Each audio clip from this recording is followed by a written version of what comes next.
Good morning, everyone.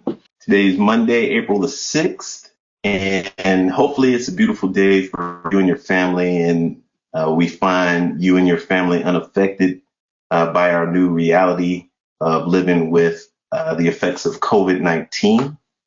For those who do not know me, I'm JJ Evans. I serve as the Associate for Student Life at the System Office, and we are glad that you're here with us today.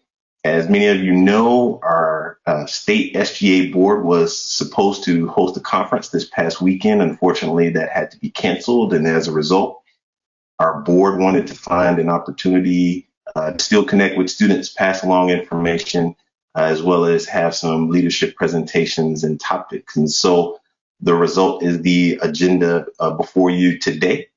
We have a number of guest speakers throughout the day. We'll be here all day from 8 to 5, so feel free to jump in and out as you need.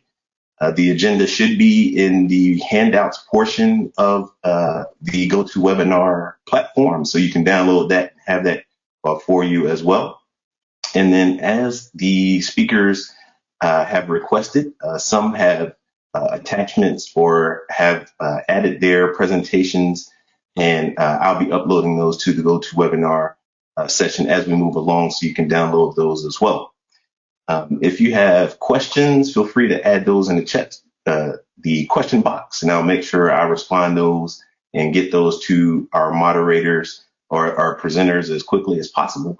And if you have just any general questions on how the technology works, if you have any troubleshooting issues, send a chat message to JJ Evans, and I will try my best to help you offline. I do have my laptop here as sort of a secondary machine to help folks walk through all of those issues.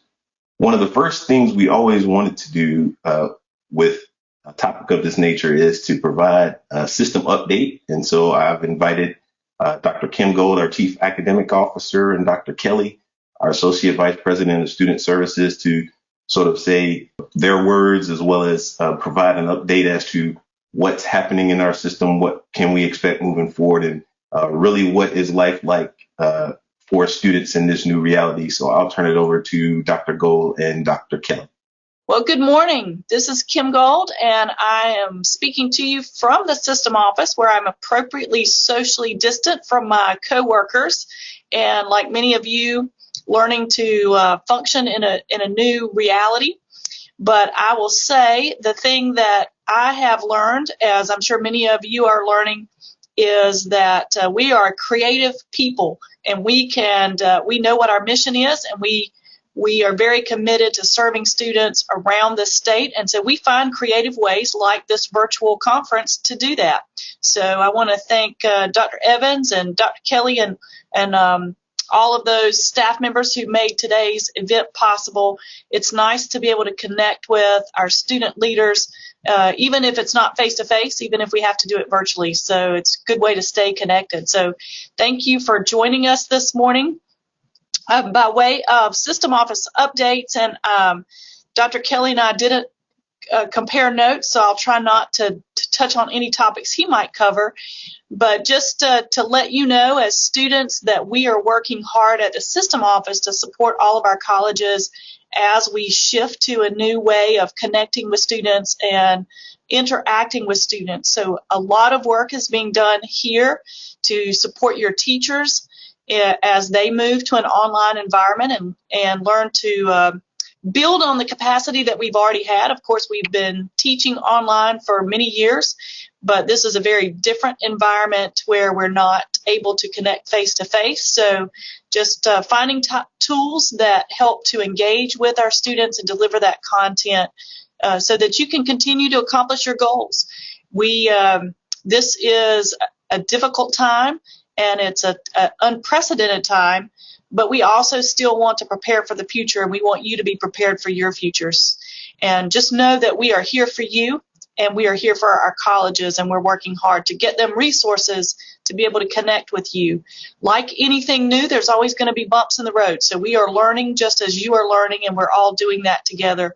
So it's nice to have conferences like this where we can connect and we can think about important topics and we can continue to learn, but we can also learn about how to connect with each other virtually in new ways as we try to stay safe and healthy. So the other thing that we've been doing with colleges is think about how to keep our faculty and staff safe while keeping our students safe, and thinking about how to deliver the kinds of instruction that typically we always think of being face-to-face. So thinking about creative ways to do that, thinking about creative ways to make sure that you're getting the learning and the skills that you need to go into the job market. So certainly we've been dealing with the spring semester and making that adjustment to the spring semester very rapidly. But just know that we're also thinking about summer and fall, and your community colleges are going to continue to operate. They're going to continue to connect with you and provide you with the resources that you need. And we are working hard here at the system office to make sure that that can happen, even if it has to happen in a little different way than what we're accustomed to. So we are thinking ahead to summer and to fall, excuse me, and just thinking about how we can continue to serve you. So it's a big change for us here at the system office and at your colleges, and I know it's a change for you as students, but I'm so proud of our staff here and the staff at the colleges for the work that they are doing. And I would just encourage all of the students, if you have questions, if you have needs, please reach out to your college. It's a little different than being able to stop into an office, but there are people there who are waiting to hear from you and still want to engage with you and serve you. So please let them know what your needs are, and they will try to help you in every way that you can. So like many of our staff, I am juggling multiple meetings this morning, but wanted to certainly say hello to all of you and to greet you on this conference. And so at this point, I'm going to turn it over to Dr. Kelly, who I'm sure has much more detailed information that he will provide. And I'm going to jump on to another meeting. But I hope you have a great meeting today, and I may pop in and out a little bit and listen to the good information that you're going to be having. So thanks for the time to say hello, and I appreciate the opportunity to join you this morning. Thank you, Dr. Gold. This is J.W. Kelly, and I wish you luck, Dr. Gold, in your next meeting. I believe you're meeting with the senior administrators and senior leadership and President Hans at the system office this morning. That's right. Thank you. Yeah. Thank you for taking a minute to come in and say hi to all of us. Absolutely. All right. I'll turn it over to you, JW. Thanks a lot. Okay. Thank you, Dr. Gold. So I have a few slides that I want to share with everybody. I'm here in Asheboro, North Carolina, and it'll be interesting to hear where everybody is at located in the state as we kind of do these presentations throughout the day. And the three slides have a lot of information on it. However, I would like this to be more of a conversation as opposed to a talking head on your computer screen. So if at any time, please send your questions, or we will pause for questions throughout this presentation, because I think answering your questions and addressing your concerns are most important during this time. And I hope that we can have that kind of dialogue. So I'm sure that Dr. Evans will be monitoring the chat box and help us to negotiate the technology so that we can have that kind of dialogue. So to begin with, it made sense to me on the first slide, to talk a little bit about some federal updates. As many of you have heard, the U.S. Senate and Representatives and the President have signed something called the CARES Act, which has a lot of regulatory information in it, has some funding in it, and is very broad and is a lot of money, to be honest about it. So the bad news is that we have not yet received any guidance or even a timeline on how that money will be distributed or how some of the regulatory information will be interpreted by the Department of Education. So we're kind of stuck right now to figure out exactly what we're doing and exactly what's going on. But I can give you some general information. by what we understand at this point. The CARES Act does have an education emergency relief fund as a part of it, and those monies will be distributed through the Title IV functions.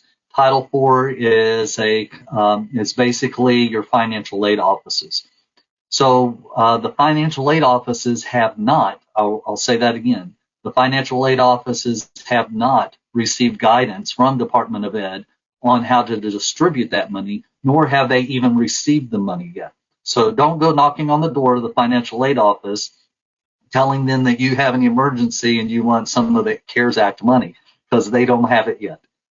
However, if you do find yourself in an emergency situation, many colleges do have local emergency funds that may be available to assist you in your time of emergency. There's also a portion of that money that goes to the colleges, because the federal government understands that there's been extra costs to the college during this time, and so they've established a certain portion, and they put caps on these portions, so that way colleges can't steal from the student portion and apply it to the college operations. So, for example, there's many colleges have had difficulty or have had added expenses when it comes to providing online tutors, providing proctors, online advising, and sometimes just the developing of the online courses. So those additional costs are going to be available for the colleges. The Title IV regulatory relief is also in the CARES Act. Now, what that means mostly applies to the financial aid office. So anybody who receives the Pell Grant may be aware of two different processes. One process is called Student Academic Progress, which is basically some measures to ensure that students are progressing in their program of study. So the federal government expects that there will be increases in withdrawals and increases in incomplete grades. And so there are some regulatory changes in the calculations of those student progress measures to help students not have a negative impact on their available Pell Awards for the next semester.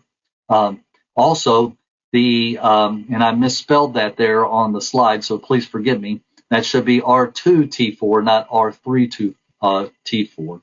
But the return to Title IV is some of you may be aware that if you completely withdraw from all your classes in a given semester, that if you have not, quote, earned your monies from your Pell Grant, then you may be required to pay some of that money back to the federal government.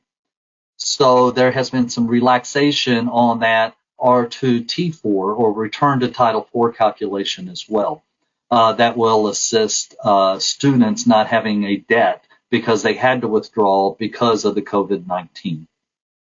So those are some of the basic informations when it comes to the CARES Act. And to be honest about it, if you follow federal legislation in the news or online, you probably know about as much about it as we do. Because the Department of Education, the U.S. Department of Education, has released its specific guidance on how all of this is going to work. So one slide, and then we'll see if there's any questions. And that is, we have some very good news about the veterans benefits. Veterans benefits are calculated different than the Pell Grant. And many times the veterans benefits regulations can be very stringent. However, they have allowed, for example, to continue paying the full veterans benefits to include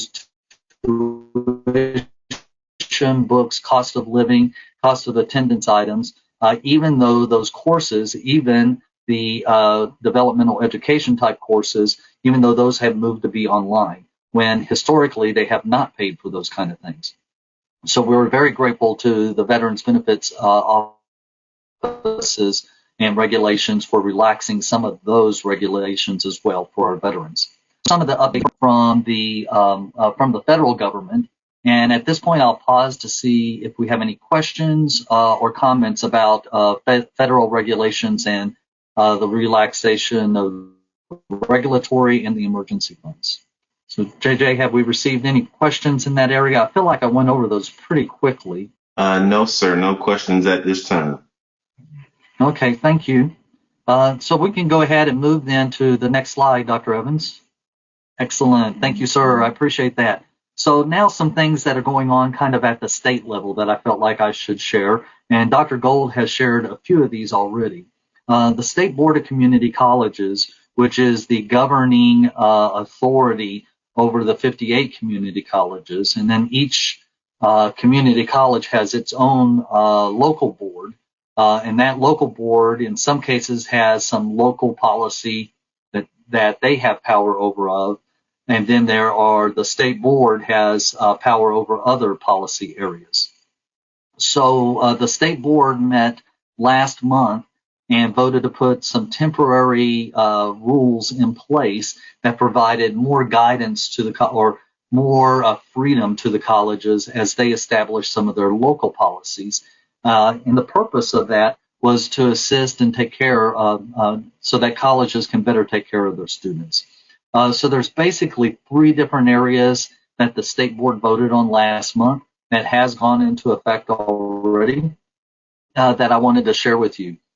First is the expanded use of the adverse weather makeup work policies to turn those into be emergency makeup work policies as well. So basically, whenever there is a declared emergency, that colleges can kind of use a makeup work plan for the course content, much like they would if there was a hurricane or a snowstorm or something like that. So this gives the college faculty freedom to adjust the course schedules, to adjust the course dates, and to move the content from face-to-face to online to hybrid to some sort of paper-based packets, whatever needs to happen in order to get content and continue the learning for students. So that was a very good rule that they put. The next rule it concerns withdrawals. So withdrawals due to COVID-19, colleges may apply tuition credit to a future registration date. What we did this at 2 years ago, I believe it was, at the with Hurricane Florence for our colleges in the East. Those colleges, of course, had to change all kinds of dates, and campuses were closed. I mean, that was a horrible emergency for the colleges and students and the people in those counties. And so the state board allowed that if a student had to withdraw, in this case, in the spring 2020 semester, that then they could receive a tuition credit for an upcoming semester. This would allow for students to continue their education and plan for the future. And so this kind of is like an in-store credit type of situation. The third bullet is increased flexibility in the use of student activity fees, technology fees, and bookstore revenue. So we did not tell colleges exactly what they could or could not use those different buckets of money for.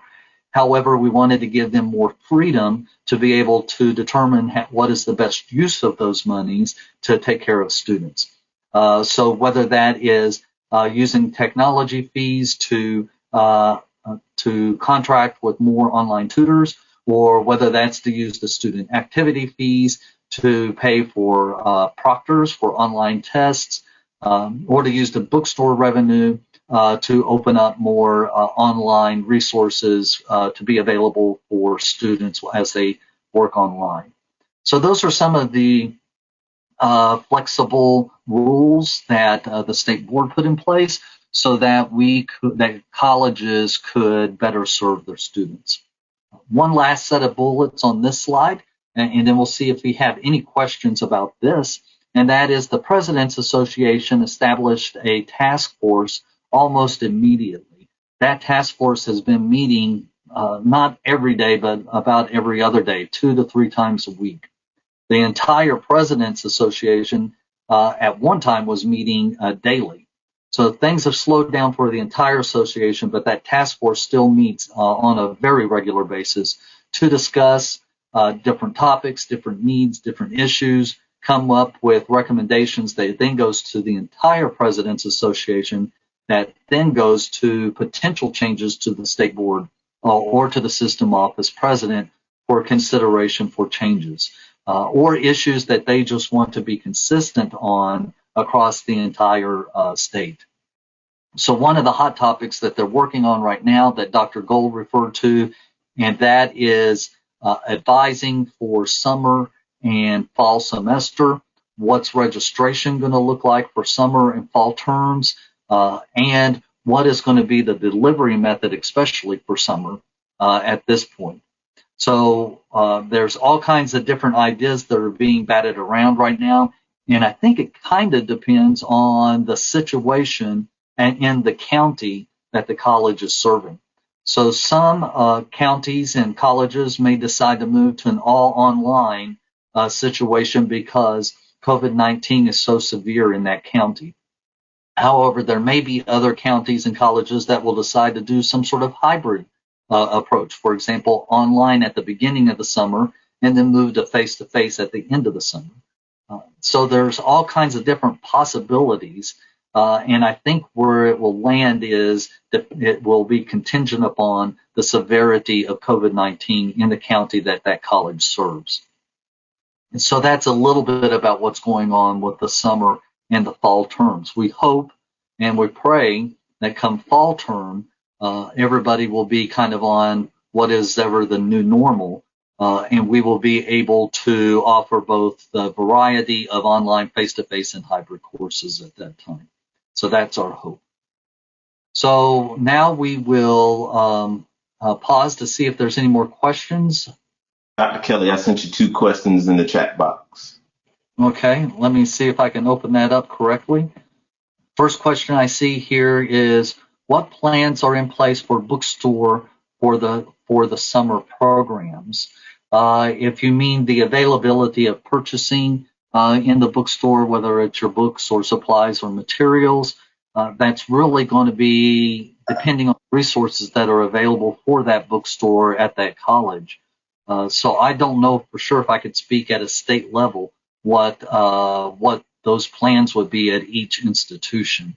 I expect that there will be a variety of mitigation going on that we see in retail stores already. For example, the social distancing, the separation with the lines, purchasing online and then doing curbside pickup.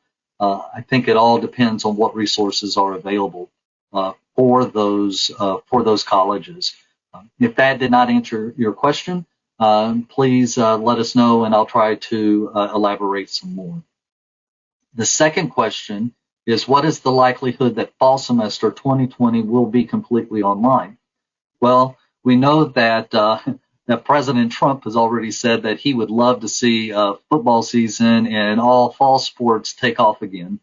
So I think his dream and his hope is the same as us at our institutions, is we would love to get back to the variety of face-to-face, online, and hybrid classes like we are used to experiencing at every single one of our colleges. So I think that's our hope, that's our dream. As this is something new, though, that none of us have dealt with before, so I think it's very difficult for us to know exactly what to expect for August, but I think that's what we're working towards, is to get back to what we expected as normal, a very wide variety of delivery methods. So if that did not answer those 2 questions, please feel free to submit follow-up questions to make sure I've clearly communicated about those. Do we have any other questions, Dr. Evans? Okay, so the next question that we have in the chat box reads, can you talk about finishing the semester and options for students? So finishing the spring semester is what I appear, or assume, excuse me. Right now, we strongly encourage, for the benefit of the student, that if there's any way possible that you can finish the semester in the delivery methods that your college has decided to provide that course content, then for your long-term progression towards graduation and completion of your program of study, if there's any way possible that you can stay in your courses and finish those courses, that is the best option. because your goal as a student is to finish your education, finish your training, and then either transfer or go into the workforce. So if there's any way at all possible to do that, please attempt to do that. So many of the colleges have moved their content of their courses in almost every circumstance to something online. There should be resources at your college in the distance education program area that provides tutoring assistance to help, online tutoring assistance or some sort of virtual tutor to assist you with your classes. If that is not sufficient, do not hesitate to ask for help. Do not hesitate to say, hey, I need assistance with this online class, or I need assistance in navigating Moodle or Blackboard or whatever it is, whatever learning management system your college uses. So please, please, please ask for help. The second piece of advice that I would give you with that is if the online learning is just not working for you, you have two other options that you might ask for, and I would talk if you should talk to your instructor about. The first one is asking if you could change to some sort of independent study. In other words, could you receive an incomplete, which is not the best choice, it's better than withdrawing, but could you receive an incomplete for the course, and then through some sort of independent or makeup work, independent study, could you complete the learning objectives for that course? That would be very beneficial to you, because then you could continue your learning and then hopefully stay on the path towards completing your degree when you plan to complete that degree. So I would ask about incomplete and independent studies as a possibility in lieu of having to withdraw from the class. Because when you withdraw, that puts your whole sequence of your classes in a predicament potentially. So I encourage you to think about incomplete grade, and we are designing a unique incomplete grade that is for the COVID-19. So the bottom line, though, the key is talk to your instructor, talk to your faculty person, talk to the distance education department to see what options are available to assist you. Last resort, in my mind, in the advice that I would give you, the last resort would be to withdraw from the class. Because when you withdraw, then that's a course that you have to go back and make up. This could really delay your whole plans for graduation because usually it's a ripple effect, and there's a prerequisite and a requisite course of trying to get all of those schedules lined back up. So I strongly encourage you to please not withdraw unless you absolutely have to. We understand that you may have to do that. Right now in Asheboro, North Carolina, there's some people with the cases, and I think we've had one death in the county, so the severity is very low right now. But there are many people across the state that are dealing with things that I can't even imagine. So there may be a very legitimate need, whether it's because of your work situation, your family situation with school, that withdrawal makes sense. And so in those cases, that's what you need to do. And then you can use that in-store credit of your tuition for an upcoming semester. Any other questions or comments? No, sir, none at this time.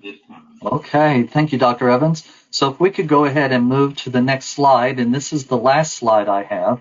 And then after that slide, we can just open things up for any questions that you might have. The one thing I did want to highlight is that we have the COVID-19 website on the North Carolina Community Colleges.edu system office webpage. Now, that website has three different categories. One is for students, one is for faculty, and then one is for colleges in general that provide resources and guidance when it comes to the system's response to COVID-19. But also there's some resources in there that might be very helpful while you're trying to decide how can you keep things going as you try to complete your classes. The other thing that we're doing that I wanted to let you know is the North Carolina General Assembly has asked the different education sectors where are our gaps in either funding or technology or resources.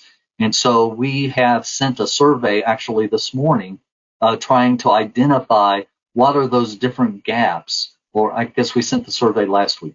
What are the different gaps when it comes to providing advising, tutoring, and proctoring, and registration, I would add in there.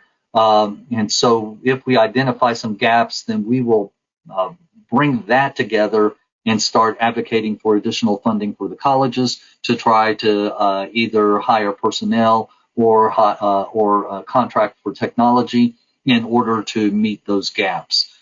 So that's something that's going on right now that I'm excited about.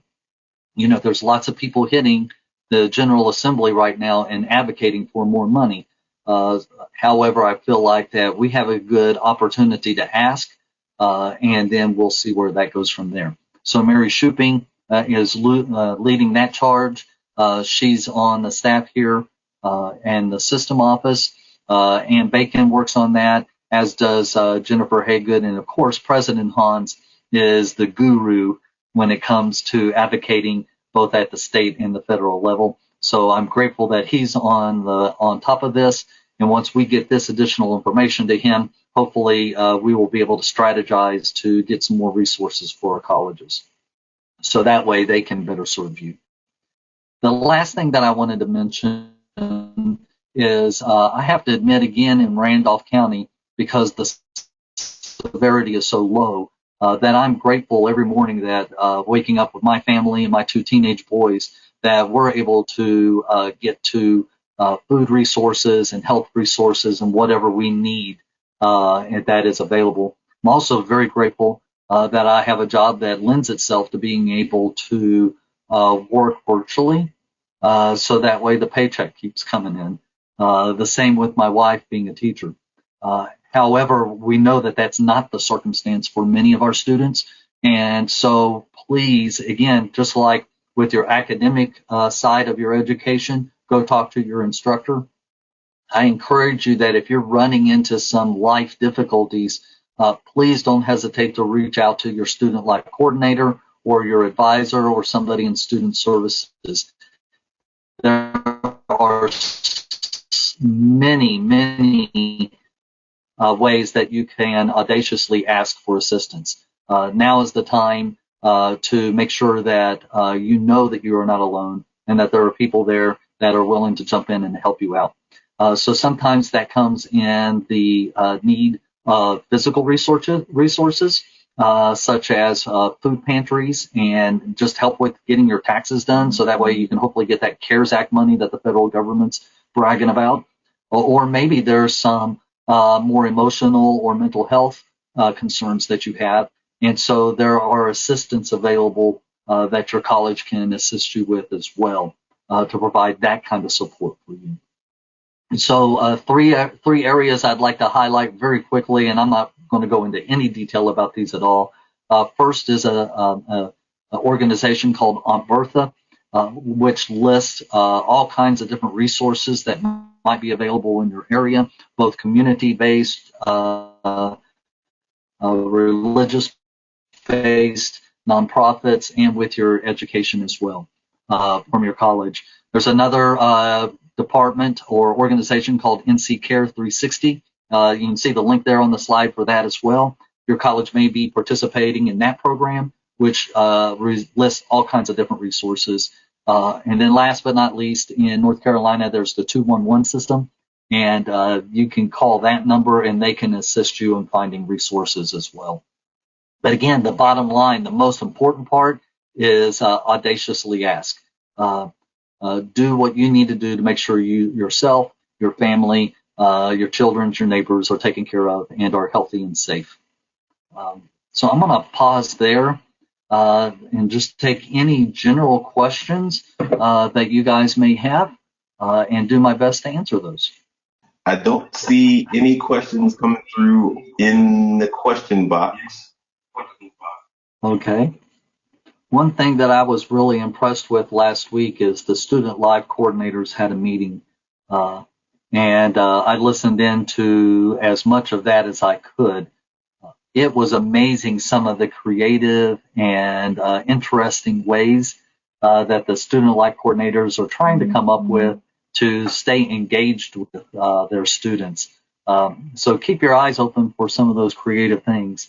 Even if it's Mario Kart, it still could be something fun to do to distract yourself from all the craziness that's going on at this time.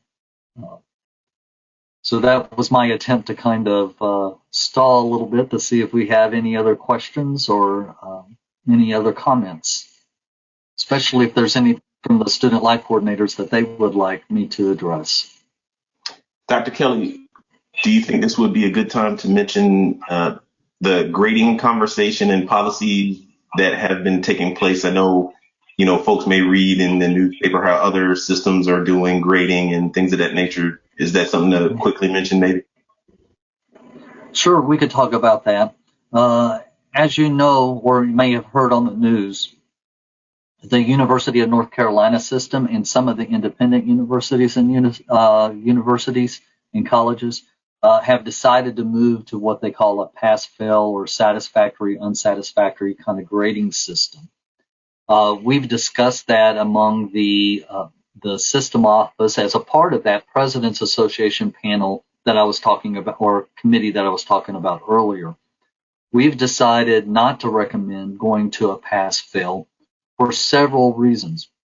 The first and primary one is we're not for certain how that will impact college transfer to the universities and to the other colleges. So without truly knowing what that impact would be, we definitely we hesitate because of that. The other is for those that are in programs of study that lead to some sort of licensure or certification. There's just not sufficient time to check with all of those different agencies to see if they will accept a pass-fail in lieu of an actual grade. So because of all those potential unintended consequences of moving to pass-fail, our recommendation to the colleges have been to grade your courses as best as possible and to use the incomplete grade or whenever necessary in order to make sure that learning occurs. So that way with the student ends with an actual grade at the end.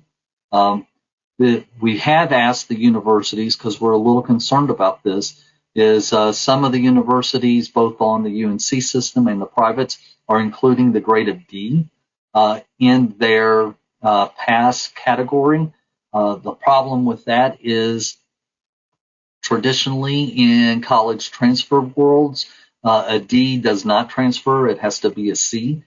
So we're very concerned that how will that be transcripted? How will it be identified that that's a D as opposed to a C?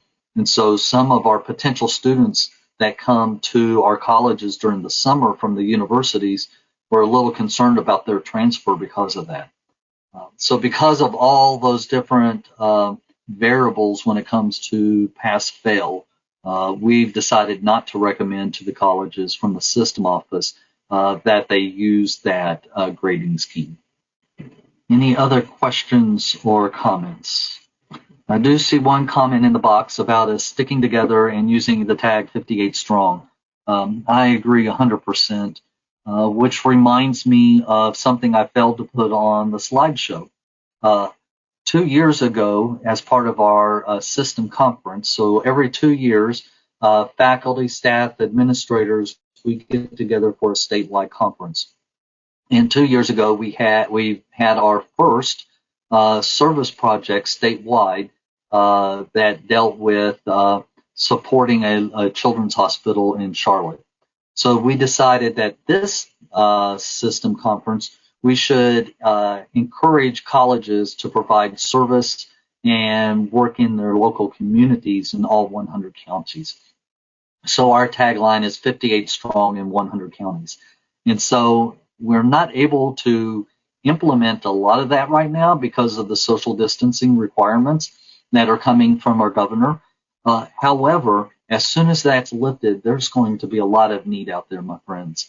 And so I encourage Those of you that are in SGA and leaders on your campuses, that as soon as that social distancing is lifted and as soon as we are able to get out and about, we're going to have a lot of neighbors that will be in need of assistance. So I encourage you to start thinking about and take pictures and promote the idea of service in your communities, because many people are going to need those or going to be in need, and we might have the resources and the power to assist them during that time. So keep your eyes open as soon as things open up a little bit to see if there's a way that you can serve your community. I see another question in the chat box. Excuse me for my cough there for a second. The question is, what are other colleges doing to effectively engage students from a student services or activities perspective? Many colleges are doing different things online, virtually, as you can expect. And I would like to really, JJ could probably help me answer this question. The ones that I recall that really were of interest to me was not only the online sports.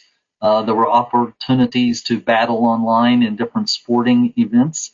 One was that one college was doing online karaoke and lip syncing competitions. And then some people's favorite venue of entertainment is Netflix. And there was an opportunity to do something that was called a Netflix party. I didn't know anything about that.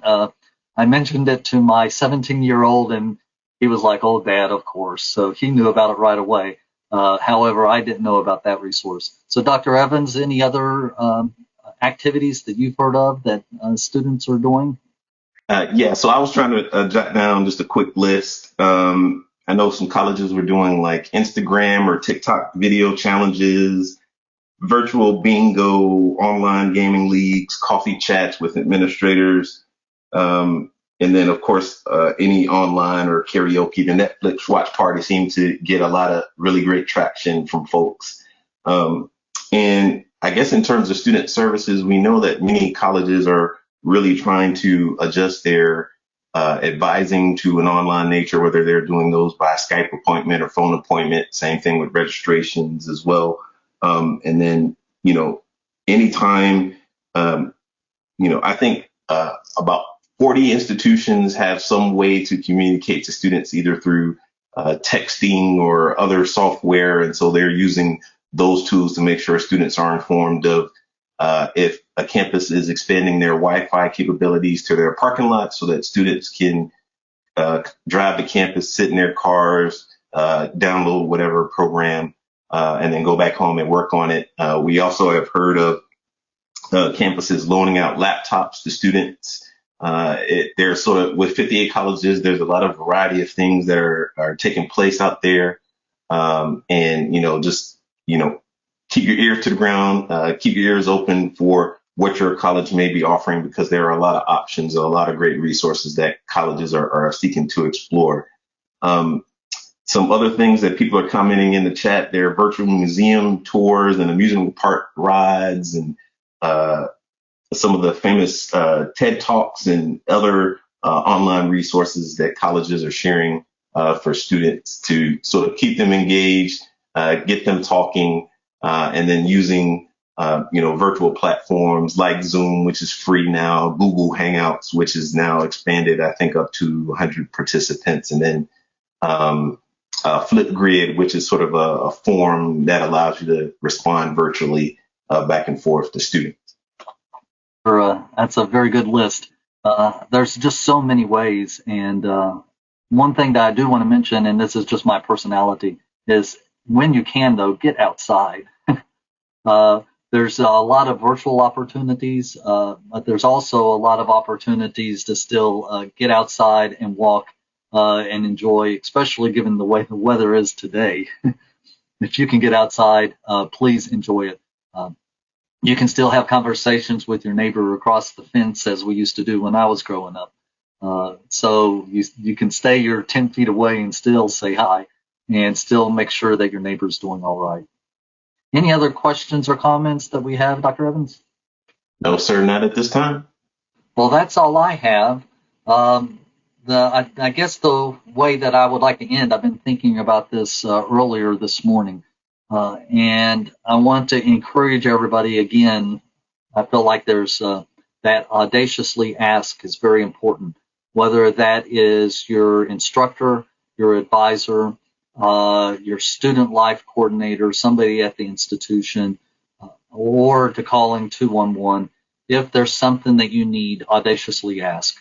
The other thing that I really wanted to make sure I hit hard this morning was that when these things finally get back to whatever our new normal is, please open up your eyes to see opportunities for service and to take care of one another, because I really feel like there's going to be a lot of need out there, and we want to do our best to try to help those people. There may even be those needs now that you could do something about.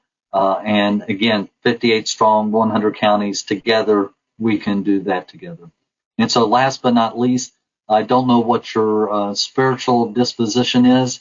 However, keep your thoughts, your prayers, whatever fits your spiritual domain during this time, because that's something that you can continue to do for all your classmates, all your coworkers, and all your family during this time of crisis. So thank you for listening to me for the past 45 minutes or so. I hope I wasn't too boring. I even put on a tie for you this morning. Usually I just wear a t-shirt.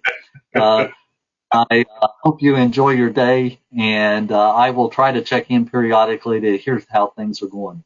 So I'll turn the mic over to you, Dr. Evans. Thank you, Dr. Kelly, for those updates. For those folks that are on the line, our next presenter is scheduled for right at 10, a little after 10. So we'll take a transition break. So get up, go grab yourself a cup of coffee or some juice, and then we'll call our first presenter up. And her handouts are already down in the GoToWebinar platform below. It's called Shipbuilding Guide for the SGA conference. And so feel free to download that and follow along as she walks you through this concept. So I'll be back on in about 10 minutes, and we'll see you then.